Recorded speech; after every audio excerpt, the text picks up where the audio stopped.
Okay, 19 tickets are down and we still have 2 tickets left. The first one being Mud and Mayhem, and where I'm pretty sure one of the events we'll be doing contains a mud plugger, so that's when I'll use the jackhammer. The event is called Dirty Protest, and the circuit we are heading to is called the Mudpool. Once again. And pretty sure I've used most of these bikes at least twice, so I think I'm going to use the Wasabi twinblade again, just because I've only used this thing once. And also because, personally, I really like the way this thing looks.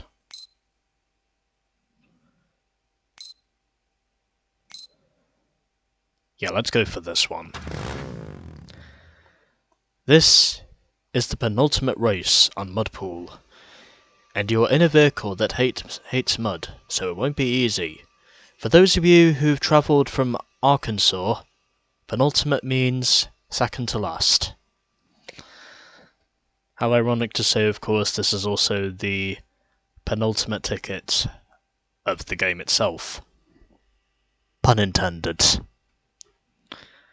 Because we only have one ticket left once we've completed this one. But yes, I can happily say this is the penultimate ticket of the game. Then once I've done this and the other 2 events, and oh god, we have a big rig in this race.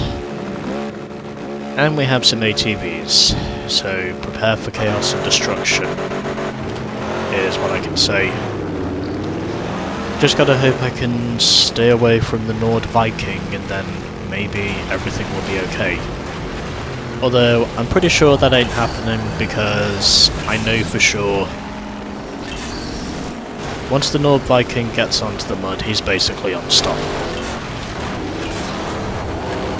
And already just like that, he immediately wrecks himself, even though he should have the advantage on the mud, because of his superior size and overall speed. How ironic to say, of course, that previously I did use a big rig in the previous event I did at the Grizzly, and oddly enough, even then, of course, I won that event. I won that event because of the big rig's superior grip on slippery surfaces, and also because of its weight, which was another reason why I won that race. But yeah, I'm pretty sure this is where the ordeals begin to shine. Because the big rigs are usually so good on the muddy surfaces, they're just about, I would say they're just about as good as the mud pluggers, in my opinion. Yep, okay. I have no idea who thought that was a good idea, but that was clearly intentional. I could tell whoever plotted that. It was clearly not going to work once we got 3 abreast.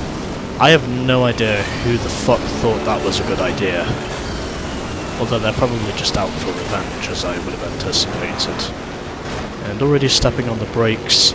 Trying my best not to hit the wall, because I did have an ordeal here previously when I was racing bikes, and there was a big rig even in that race as well, which oddly enough became partially the reason why that race was so notoriously difficult.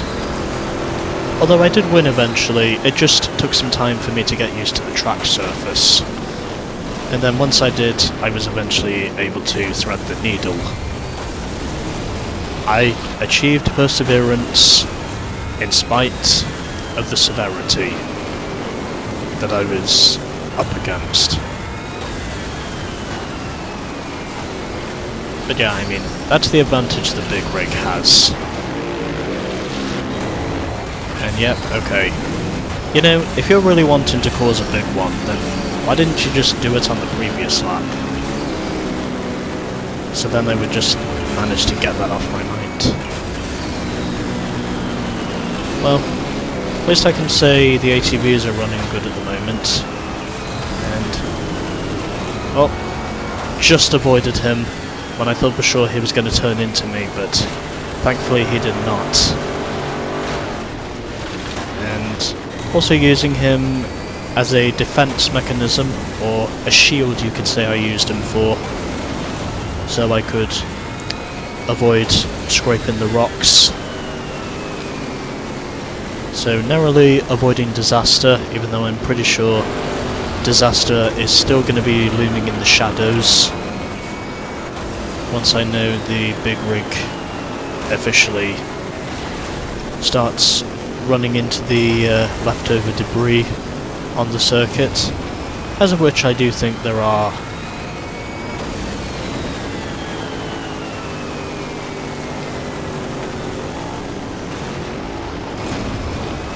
Quite a few circuits where, oh fuck me. But somehow this race is not over yet, because the big rig is not too far away from me, though I'm pretty sure by now I probably just handed over the race. As a result of that maneuver. But it's not over yet. There might still be a chance if I can just focus on my boost tank and...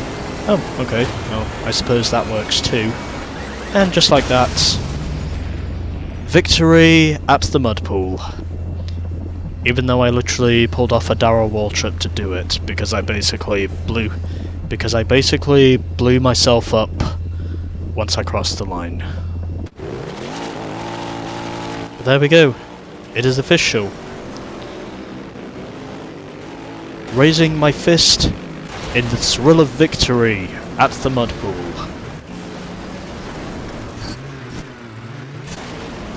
Achieving perseverance in spite of me literally hitting one of the car bodies that the big rig clearly put in my path. But somehow in the end I still won the race. Because that is how unbelievable it was for me to just immediately retake the lead. Because the AI were just so slow on that final stretch.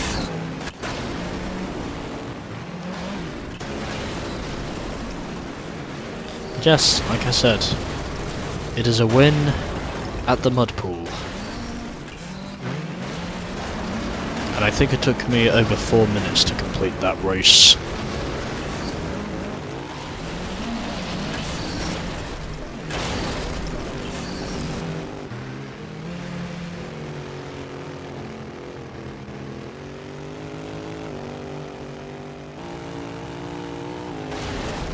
Yeah, that's not too bad for a shot.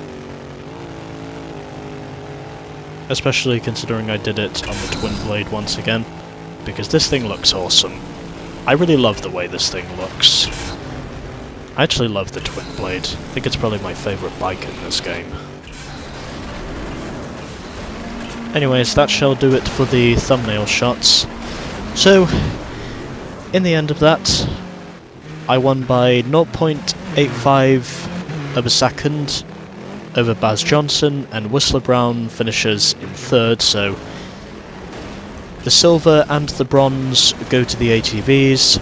Barb Sharp was the driver in the Nord Viking, who eventually wound up finishing in fourth.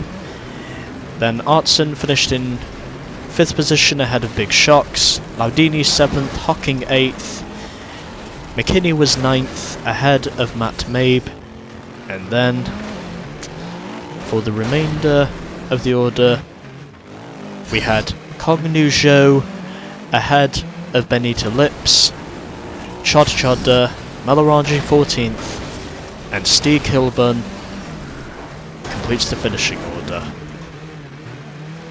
And the overall margin of victory from 1st to 15th, about 10 seconds. Yeah, that's right, 12 seconds. And my ride just got hooked up on the rocks. How unsurprising is that? Anyways,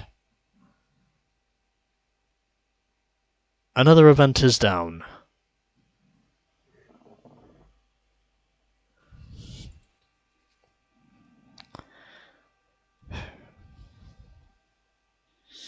So the game still continues its crashing habits up to this point, and officially that is now our first event on the penultimate ticket of the game done and dusted. And the next event we shall be doing is Terminal 6. Coming up next.